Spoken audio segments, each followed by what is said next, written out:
श्री सत्यनारायण भगवान की कथा। बोलिए श्री सत्यनारायण भगवान जी की जय। प्रिय भक्तगणों, आप सभी को भाद्रपद पूर्णिमा की हार्दिक शुभकामनाएं। पूर्णिमा के शुभ अवसर पर घरों में श्री सत्यनारायण भगवान की कथा का पाठ या श्रवण किया जाता है। ऐसी मान्यता है कि पूर्णिमा का दिन श्री सत्यनारायण भगवान की कथा सुनने के लिए सबसे शुभ दिनों में से एक दिन होता है। तो आज की इस वीडियो में आप सभी भक्तगण सुनेंगे श्री सत्यनारायण भगवान की संपूर्ण कथा। तो आइए भगवान श्री लक्ष्मी नारायण जी के चरणों का ध्यान करते हुए आज भाद्रपद माह की पूर्णिमा के दिन बड़ी ही श्रद्धा और प्रसन्नचित्त मन से श्री सत्यनारायण भगवान की कथा को सुनते हैं। किंतु एक बात का विशेष ध्यान रखिएगा कि इस कथा को पूरा अवश्य सुनिएगा, क्योंकि सत्यनारायण भगवान की कथा को आधा अधूरा सुनने से हमें शुभ फल की प्राप्ति नहीं होती है। सनातन धर्म से जुड़ा शायद ही कोई ऐसा व्यक्ति होगा जिसने श्री सत्यनारायण भगवान की कथा का नाम न सुना हो। इस कथा को सुनने का फल हजारों सालों तक किए गए यज्ञ के बराबर माना जाता है। शास्त्रों के अनुसार ऐसा माना गया है कि इस कथा को सुनने वाला व्यक्ति अगर व्रत रखता है तो उसके जीवन के दुखों को भगवान श्री हरि विष्णु स्वयं ही हरण कर लेते हैं। स्कंद पुराण के अनुसार भगवान सत्यनारायण श्री हरि विष्णु का ही दूसरा रूप है। इस कथा की महिमा को भगवान श्री सत्यनारायण ने अपने मुख से देवर्षि नारद को बताया है। पूर्णिमा के दिन इस कथा को सुनने का विशेष महत्व है। कलयुग में इस व्रत कथा को सुनना बहुत पुण्य प्रदान करने वाला माना गया है। तो हमारी आपसे विनम्र विनती है कि इस कथा को पूरा अवश्य सुनिएगा। जो लोग पूर्णिमा के दिन सत्यनारायण भगवान की कथा नहीं सुन पाते हैं, वे कम से कम भगवान सत्यनारायण का मन में ध्यान कर ले, इससे विशेष लाभ होता है।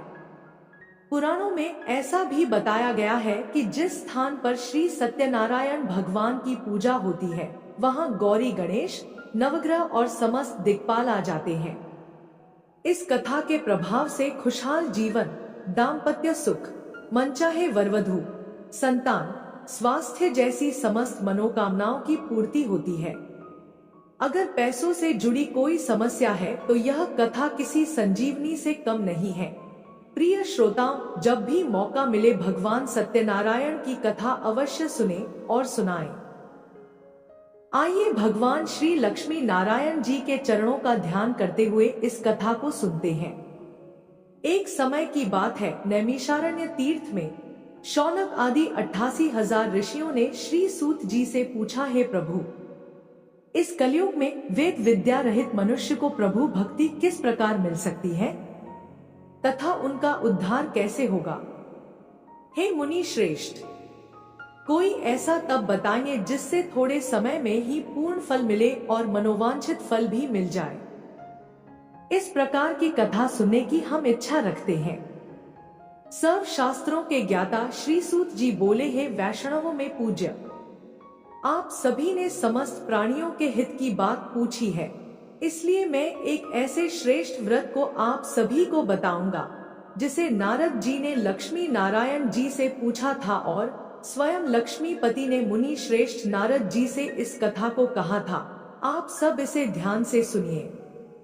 एक समय की बात है, योगीराज नारद जी दूसरों की हित की इच्छा लिए अनेकों लोकों में घूमते हुए मृत्यु लोक में आ पहुंचे। यहाँ उन्होंने अनेक योनियों में जन्मे प्रायः सभी मनुष्यों को अपने कर्मों द्वारा अनेकों दुखों से पीड़ित देखा। उनका दुख देख नारद जी सोचने लगे कि कैसा यत्न किया जाए जिसके करने से निश्चित रूप से मानव के दुखों का अंत हो जाए। इसी प्रकार मनन करते हुए वह विष्णु लोक में गए। वहां वह देवों के ईश नारायण की स्तुति करने लगे, जिनके हाथों में शंख, चक्र, गदा और पद्म थे और गले में वर माला पहने हुए थे। स्तुति करते हुए नारद जी बोले, हे भगवान, आप अत्यंत शक्ति से संपन्न हैं, मन तथा वाणी भी आपको नहीं पा सकती। आपका आदि, मध्य तथा अंत नहीं है। निर्गुण स्वरूप सृष्टि के कारण भक्तों के दुख को दूर करने वाले हैं। आपको मेरा नमस्कार है। नारद जी की स्तुति सुनकर विष्णु भगवान बोले हैं, मुनि श्रेष्ठ, आपके मन में क्या बात है? आप किस काम के लिए पधारे हैं? उसे निसंकोच कहिए। इस पर नारद मुनि बोले कि मृत्यु लोक में अनेक योनियों में जन्मे मनुष्य अपने कर्मों के द्वारा अनेकों दुख से दुखी हो रहे हैं। हे नाथ, आप मुझ पर दया रखते हैं तो बताइए कि वह मनुष्य थोड़े प्रयास से ही अपने दुखों से कैसे छुटकारा पा सकते हैं।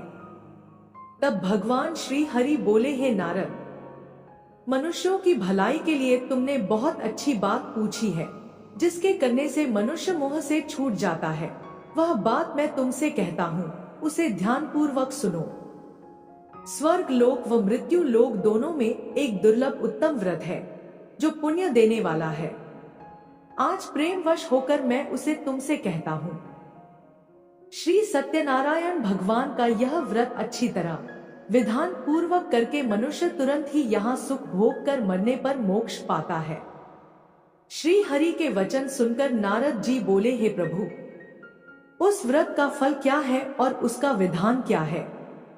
यह व्रत किसने किया था? इस व्रत को किस दिन करना चाहिए? सभी कुछ विस्तार से बताइए। नारद जी की बात सुनकर श्री हरि बोले, दुख और शोक को दूर करने वाला, यह सभी स्थानों पर विजय दिलाने वाला है। मानव को भक्ति और श्रद्धा के साथ शाम को श्री सत्यनारायण भगवान की पूजा धर्मप्रायण होकर ब्राह्मणों व बंधुओं के साथ करनी चाहिए। भक्ति भाव से ही नैवेद्य, केले का फल, घी, दूध और गेहूं का आटा सवाया ले। गेहूं के स्थान पर साठी का आटा, शक्कर तथा गुड़ लेकर और सभी भक्षण योग्य पदार्थों को मिलाकर भगवान का भोग लगाएं। ब्राह्मणों सहित बंधु बांधव को भी भोजन कराएं, उसके बाद स्वयं भोजन करें। भजन कीर्तन के साथ भगवान की भक्ति में लीन हो जाएं। इस तरह से सत्यनारायण भगवान का यह व्रत करने पर मनुष्य की सारी इच्छाएं निश्चित रूप से पूरी होती हैं। इस कलिकाल अर्थात कलयुग में मृत्यु लोक में मोक्ष का यही एक सरल उपाय बताया गया है। इस प्रकार से श्री सत्यनारायण व्रत कथा का प्रथम अध्याय संपूर्ण हुआ। आप लोग बड़ी श्रद्धा और प्रेम से बोलिए, श्री सत्यनारायण भगवान की जय। श्रोताओं, अब दूसरा अध्याय सुनिए। सूत जी बोले, हे ऋषियों, जिसने सबसे पहले इस व्रत को किया था, मैं उसका इतिहास कहता हूँ, इसे ध्यान से सुनो। सुंदर काशीपुरी नगरी में एक अत्यंत निर्धन ब्राह्मण रहता था। भूख प्यास से परेशान वह धरती पर घूमता रहता था। ब्राह्मणों से प्रेम करने वाले भगवान ने एक दिन ब्राह्मण का वेश धारण कर उसके पास जाकर पूछा, हे विप्र, नित्य दुखी होकर तुम पृथ्वी पर क्यों घूमते हो? दीन ब्राह्मण बोला, मैं निर्धन ब्राह्मण हूँ, भिक्षा के लिए धरती पर घूमता रहता हूँ। हे भगवान, यदि आप इसका कोई उपाय जानते हैं तो मुझे बताइए। वृद्ध ब्राह्मण बोले कि सत्यनारायण भगवान मनोवांछित फल देने वाले हैं, इसलिए तुम उनका पूजन करो। इसे करने से मनुष्य सभी दुखों से मुक्त हो जाता है। वृद्ध ब्राह्मण बनकर आए सत्यनारायण भगवान उस निर्धन ब्राह्मण को व्रत का सारा विधान बताकर अंतर्ध्यान हो गए। ब्राह्मण मन ही मन सोचने लगा कि जिस व्रत को वृद्ध ब्राह्मण करने को कह गया है, मैं उसे अवश्य करूंगा। यह निश्चय करने के बाद उसे रात में नींद नहीं आई। वह सवेरे उठकर श्री सत्यनारायण भगवान के व्रत का निश्चय कर भिक्षा के लिए चला गया। उस दिन निर्धन ब्राह्मण को भिक्षा में बहुत धन मिला, जिससे उसने बंधु बांधव के साथ मिलकर श्री सत्यनारायण भगवान का व्रत संपन्न किया। भगवान सत्यनारायण का व्रत संपन्न करने के बाद वह निर्धन ब्राह्मण सभी दुखों से मुक्त हो गया और अनेक प्रकार की संपत्तियों से युक्त हो गया। उसी समय से यह ब्राह्मण हर माह इस व्रत को करने लगा। इस तरह से सत्यनारायण भगवान के व्रत को जो मनुष्य करेगा, वह सभी प्रकार के पापों से छूटकर मोक्ष को प्राप्त होगा। जो मनुष्य इस व्रत को करेगा, वह भी दुखों से मुक्त हो जाएगा। सूत जी बोले, इस तरह से नारद जी से नारायण जी का कहा हुआ श्री सत्यनारायण व्रत को मैंने तुमसे कहा। हे विप्रों, मैं अब और क्या कहूं? ऋषि बोले, हे मुनिवर, संसार में उस विप्र से सुनकर और किस किस ने इस व्रत को किया, हम सब इस बात को सुनना चाहते हैं। इसके लिए हमारे मन में श्रद्धा का भाव है। सूत जी बोले, हे मुनियों, जिस जिसने इस व्रत को किया है वह सब सुनो। एक समय वही विप्र धन और ऐश्वर्य के अनुसार अपने बंधु बांधवों के साथ इस व्रत को करने को तैयार हुआ। उसी समय एक लकड़ी बेचने वाला बूढ़ा आदमी आया और लकड़ियां बाहर रखकर अंदर ब्राह्मणों के घर में गया। प्यास से दुखी लकड़हारा उन्हें व्रत करते देख प्रणाम कर पूछने लगा कि आप यह क्या कर रहे हैं तथा इसे करने से क्या फल मिलेगा, कृपया मुझे भी बताइए। ब्राह्मण ने कहा कि हे राजन, सब मनोकामनाओं को पूरा करने वाला यह सत्यनारायण भगवान का व्रत है। इनकी कृपा से ही मेरे घर में धन धान्य आदि की वृद्धि हुई है। विप्र से सत्यनारायण व्रत के बारे में जानकर लकड़हारा बहुत प्रसन्न हुआ। चरणामृत लेकर वह प्रसाद खाने के बाद अपने घर गया। लकड़हारे ने अपने मन में संकल्प लिया कि आज लकड़ी बेचने से जो धन मिलेगा उसी से मैं श्री सत्यनारायण भगवान का उत्तम व्रत करूंगा। मन में इस विचार को लेकर बूढ़ा आदमी सिर पर लकड़ियां रखकर उस नगर में बेचने गया जहां धनी लोग ज्यादा रहते थे। उस नगर में उसे अपनी लकड़ियों का दाम पहले से 4 गुना अधिक मिला। बूढ़ा प्रसन्नता के साथ दाम लेकर केले, शक्कर, घी, दूध, दही और गेहूं का आटा लिया और सत्यनारायण भगवान के व्रत की अन्य सामग्रियां लेकर अपने घर गया। वहां उसने अपने बंधु बांधव को बुलाकर विधि विधान से सत्यनारायण भगवान का पूजन और व्रत किया। इस व्रत के प्रभाव से वह बूढ़ा लकड़हारा धन पुत्र आदि से युक्त होकर संसार के समस्त सुख भोग कर अंतकाल में वैकुंठ धाम चला गया। इसी प्रकार श्री सत्यनारायण व्रत कथा का दूसरा अध्याय संपूर्ण हुआ। आप लोग बड़े श्रद्धा और प्रेम से बोलिए, श्री सत्यनारायण भगवान की जय। प्रिय श्रोताओं, अब श्री सत्यनारायण कथा का तीसरा अध्याय सुनिए। सूत जी बोले, हे श्रेष्ठ मुनियों, अब आगे की कथा कहता हूँ, उसे ध्यान पूर्वक सुनिए। प्राचीन काल में उल्का मुख नाम का एक बुद्धिमान राजा था। वह सत्यवक्ता और जितेंद्रिय था। प्रतिदिन देव स्थानों पर जाता और निर्धनों को धन देकर उनके कष्ट दूर करता था। उसकी पत्नी कमल के समान मुख वाली तथा सती साध्वी थी। भद्रशलाला नदी के तट पर उन दोनों ने श्री सत्यनारायण भगवान का व्रत किया। उसी समय साधु नाम का एक वैश्य आया। उसके पास व्यापार करने के लिए बहुत सा धन भी था। राजा को व्रत करते देखकर वह विनय के साथ पूछने लगा, हे राजन, भक्ति भाव से पूर्ण होकर आप यह क्या कर रहे हैं? मैं सुनने की इच्छा रखता हूं, इसलिए आप मुझे बताने का कष्ट करें।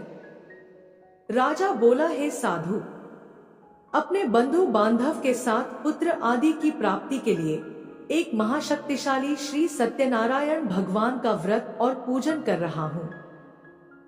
राजा के वचन सुन साधु आदर से बोला, हे राजन, मुझसे इस व्रत का सारा विधान कहिए। आपके कथनानुसार मैं इस व्रत को करूंगा। मेरी भी संतान नहीं है और इस व्रत को करने से निश्चित रूप से मुझे संतान की प्राप्ति होगी। राजा से व्रत का सारा विधान सुनकर व्यापार से निवृत्त होकर वह अपने घर गया। साधु वैश्य ने अपनी पत्नी को संतान देने वाले इस व्रत का वर्णन कह सुनाया और कहा, जब मेरी संतान होगी तब मैं भी इस व्रत को अवश्य करूंगा। साधु ने इस तरह के वचन अपनी पत्नी लीलावती से कहे। एक दिन लीलावती पति के साथ आनंदित हो सांसारिक धर्म में प्रवृत्त होकर श्री सत्यनारायण भगवान की कृपा से गर्भवती हो गई। 10वें महीने में उसके गर्भ से एक सुंदर कन्या ने जन्म लिया। दिनों दिन वह ऐसे बढ़ने लगी जैसे शुक्ल पक्ष का चंद्रमा बढ़ता है। माता पिता ने अपनी कन्या का नाम कलावती रखा। एक दिन लीलावती ने मीठे शब्दों में अपने पति को याद दिलाया कि आपने सत्यनारायण भगवान के जिस व्रत को करने का संकल्प किया था उसे करने का समय आ गया है। साधु बोला, हे प्रिय, इस व्रत को मैं उसके विवाह पर करूंगा। इस प्रकार अपनी पत्नी को आश्वासन देकर वह नगर को चला गया। कुछ वर्षों के तत्पश्चात कलावती शादी के योग्य हो गई। साधु ने एक बार नगर में अपनी कन्या को सखियों के साथ देखा तो तुरंत ही पुरोहित को बुलाया और कहा, मेरी कन्या के लिए योग्य वर देख कर आओ। साधु की बात सुनकर पुरोहित कंचन नगर में पहुंचा और वहां देखभाल कर लड़की के लिए सुयोग्य वर ढूंढा। साधु ने बंधु बांधव को बुलाकर अपनी पुत्री का विवाह कर दिया, लेकिन दुर्भाग्य की बात यह थी कि साधु ने अभी भी श्री सत्यनारायण भगवान का व्रत नहीं किया। इस पर श्री सत्यनारायण भगवान क्रोधित हो गए और श्राप दिया कि साधु को अत्यधिक दुख मिले। अपने कार्य में कुशल साधु बनिया जमाई को लेकर समुद्र के पास स्थित रत्नापुर नगर में गया। वहां जाकर ससुर दामाद दोनों मिलकर चंद्रकेतु नामक राजा के नगर में व्यापार करने लगे। एक दिन भगवान श्री सत्यनारायण की माया से एक चोर राजा का धन चुराकर भाग रहा था। उसने राजा के सिपाहियों को अपना पीछा करते देख चुराया हुआ धन वहां रख दिया जहां साधु अपने जमाई के साथ ठहरा हुआ था। राजा के सिपाहियों ने साधु वैश्य के पास राजा का धन पड़ा देखा तो ससुर जमाई दोनों को बांधकर प्रसन्नता से राजा के पास ले गए और कहा, महाराज, हम दोनों चोरों को पकड़ लाए हैं, आप आगे की कार्रवाई की आज्ञा दें। राजा की आज्ञा से उन दोनों को कारावास में डाल दिया गया और उनका सारा धन भी उनसे छीन लिया गया। श्री सत्यनारायण भगवान के श्राप से साधु की पत्नी भी बहुत दुखी हुई। घर में जो धन रखा था उसे चोर चुरा ले गए। शारीरिक तथा मानसिक पीड़ा व भूख प्यास से अति दुखी होकर कलावती एक ब्राह्मण के घर गई। वहां उसने श्री सत्यनारायण भगवान का व्रत होते देखा और कथा भी सुनी। वह प्रसाद ग्रहण कर रात को घर वापस आई। माता ने कलावती से पूछा, हे पुत्री, अब तक तुम कहां थी? तेरे मन में क्या है? कलावती ने अपनी माता से कहा, है माता, मैंने एक ब्राह्मण के घर में श्री सत्यनारायण भगवान का व्रत अनुष्ठान होते देखा है। कन्या के वचन सुनकर लीलावती भगवान के पूजन की तैयारी करने लगी। लीलावती ने परिवार व बंधुओं सहित सत्यनारायण भगवान का पूजन किया और उनसे वर मांगा कि हे प्रभु, मेरे पति तथा जमाई शीघ्र घर आ जाएं। साथ ही यह भी प्रार्थना की कि हम सबका अपराध भगवान क्षमा करें। श्री सत्यनारायण भगवान इस व्रत से संतुष्ट हो गए और राजा चंद्रकेतु को सपने में दर्शन देकर कहा, हे राजन, तुम उन दोनों वैश्य को छोड़ दो और तुमने उनका जो धन लिया है उसे भी वापस कर दो। अगर ऐसा नहीं किया तो मैं तुम्हारा धन, राज्य और संतान सभी को नष्ट कर दूंगा। राजा को यह सब कहकर सत्यनारायण भगवान अंतर्ध्यान हो गए। प्रातःकाल सभा में राजा ने अपना सपना सुनाया, फिर बोले, वणिक पुत्रों को कैद से मुक्त कर सभा में लाओ। दोनों ने आते ही राजा को प्रणाम किया। राजा अत्यंत मधुर वाणी में बोला, हे महानुभावों, दुर्भाग्य से ऐसा कठिन दुख तुम्हें प्राप्त हुआ है, लेकिन अब तुम्हें कोई भय नहीं है। ऐसा कहकर राजा ने उन दोनों को नए वस्त्र और आभूषण पहनाए और जितना धन उनका लिया था उससे दोगुना धन वापस कर दिया। दोनों वैश्य अपने घर को चल दिए। इस प्रकार से श्री सत्यनारायण व्रत कथा का तीसरा अध्याय यहीं पर संपूर्ण हुआ। बड़े श्रद्धा और प्रेम से बोलिए, श्री सत्यनारायण भगवान की जय।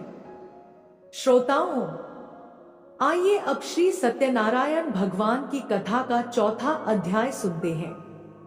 सूत जी बोले, वैश्य ने मंगलाचार कर अपनी यात्रा आरंभ की और अपने नगर की ओर चल दिए। उनके थोड़ी दूर जाने के बाद एक दंडी वेशधारी श्री सत्यनारायण भगवान ने उनसे पूछा, है साधु, तेरी नाव में क्या है? व्यापारी हंसता हुआ बोला, है दंडी, आप क्यों पूछते हो? क्या धन लेने की इच्छा है? मेरी नाव में तो बेल और पत्ते भरे हुए हैं। वैश्य के कठोर वचन सुनकर दंडी बने श्री सत्यनारायण भगवान बोले, तुम्हारे वचन सत्य हो।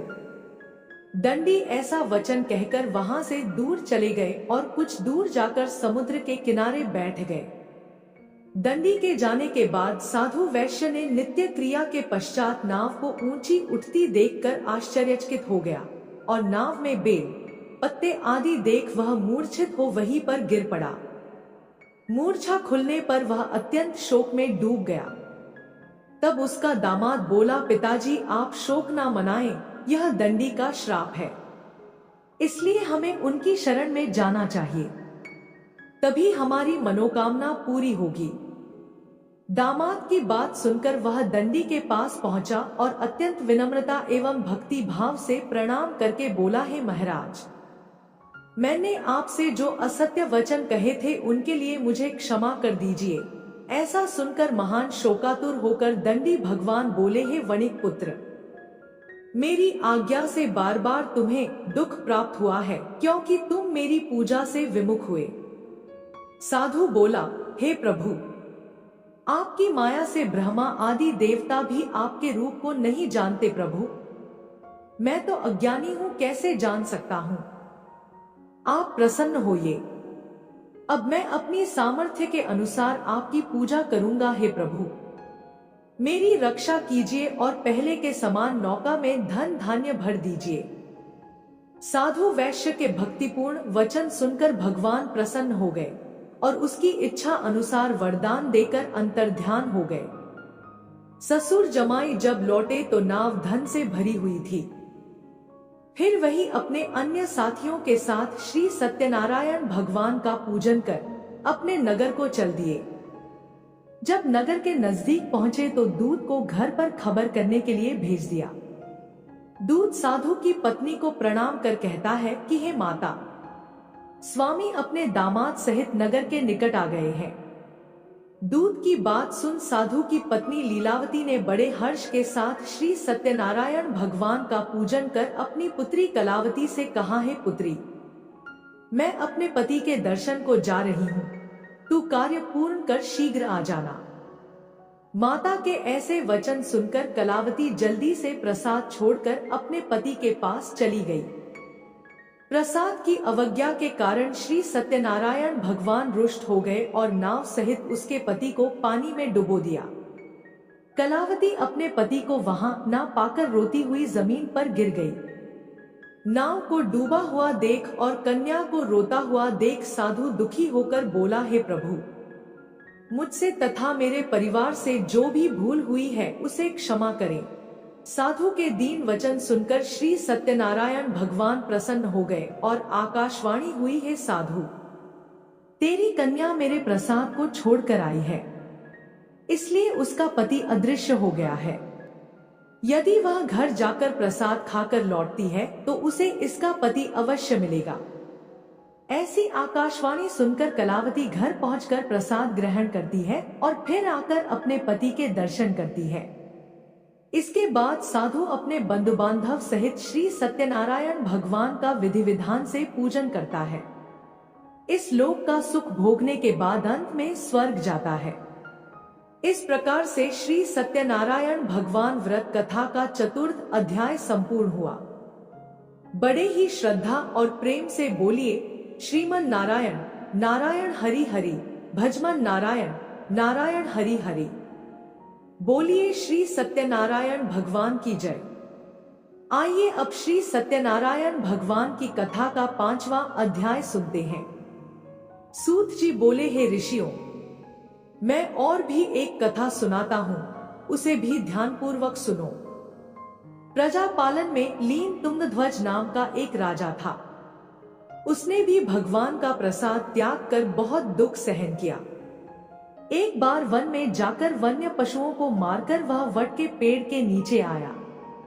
वहां उसने ग्वालों को भक्ति भाव से अपने बंधुओं सहित सत्यनारायण भगवान का पूजन करते देखा।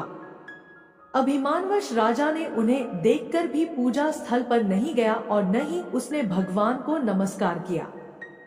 ग्वालों ने राजा को प्रसाद दिया, लेकिन उसने वह प्रसाद नहीं खाया और प्रसाद को वहीं छोड़कर अपने नगर को चला गया। जब वह नगर में पहुंचा तो वहां सब कुछ तहस नहस हो चुका था। वह राजा शीघ्र ही समझ गया कि यह सब भगवान ने ही किया है। वह दोबारा ग्वालों के पास पहुंचा और विधिपूर्वक पूजा करके प्रसाद खाया तो श्री सत्यनारायण भगवान की कृपा से सब कुछ पहले जैसा हो गया। दीर्घ काल तक सुख भोगने के बाद मरणोपरांत उसे स्वर्ग लोक की प्राप्ति हुई। जो मनुष्य परम दुर्लभ इस व्रत को करेगा अथवा सुनेगा, भगवान श्री सत्यनारायण की अनुकंपा से उसे धन धान्य की प्राप्ति होगी। सत्यनारायण भगवान की कृपा से निर्धन धनी हो जाता है और दुर्बल बलवान हो जाता है। संतानहीन मनुष्य को संतान सुख मिलता है और सारे मनोरथ पूर्ण होने पर मानव अंतकाल में बैकुंठ धाम को जाता है। सूत जी बोले, जिन्होंने पहले इस व्रत को किया है, अब उनके दूसरे जन्म की कथा कहता हूँ, उसे ध्यान पूर्वक सुनो। वृद्ध सतानंद ब्राह्मण ने सुदामा का जन्म लेकर मोक्ष की प्राप्ति की। लकड़हारे ने अगले जन्म में निषाद बनकर मोक्ष प्राप्त किया।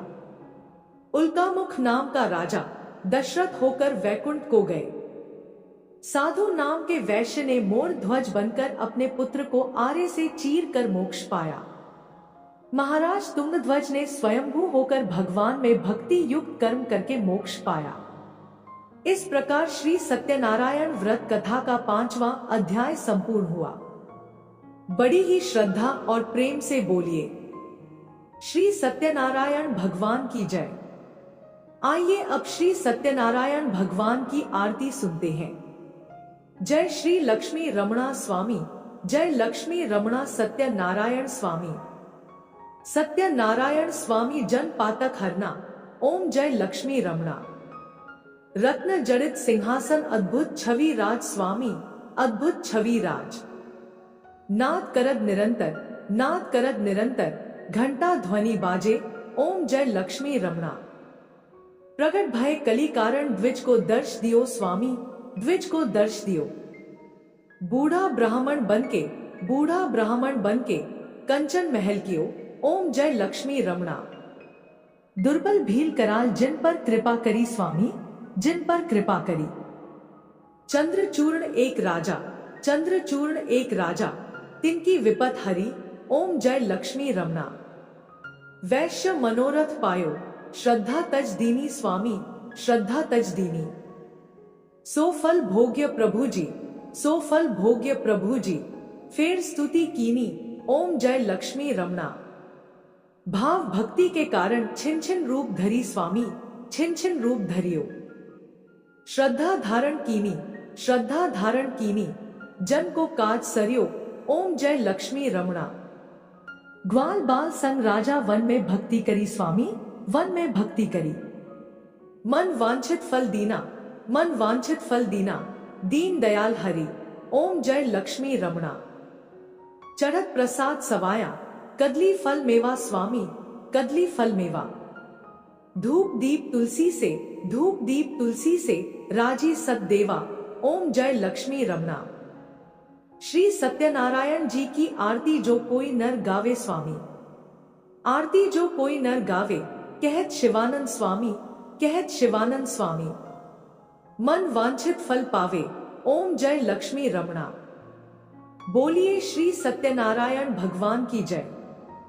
श्रोताओं, पूरी सत्यनारायण व्रत कथा का निहितार्थ यह है कि लौकिक एवं पारलौकिक हितों की साधना के लिए मनुष्य को सत्य आचरण का व्रत लेना चाहिए। सत्य ही भगवान है, सत्य ही विष्णु है। लोक में सारी बुराइयों, सारे कलेश, सारे संघर्षों का मूल कारण है सत्य आचरण का अभाव। श्री सत्यनारायण व्रत कथा पुस्तिका में इस संबंध में एक श्लोक है, जिसका अर्थ है कि सत्यनारायण व्रत का अनुष्ठान करके मनुष्य सभी दुखों से मुक्त हो जाता है। कलिकाल में सत्य की पूजा विशेष रूप से फलदायी है। सत्य के अनेक नाम हैं, यथा सत्य नारायण, सत्य देव सनातन, सत्य रूपी विष्णु भगवान कलयुग में अनेक रूप धारण करके लोगों को मनवांछित फल देंगे। इसी प्रकार से श्री सत्यनारायण व्रत कथा संपूर्ण हुई। जय श्री सत्यनारायण भगवान।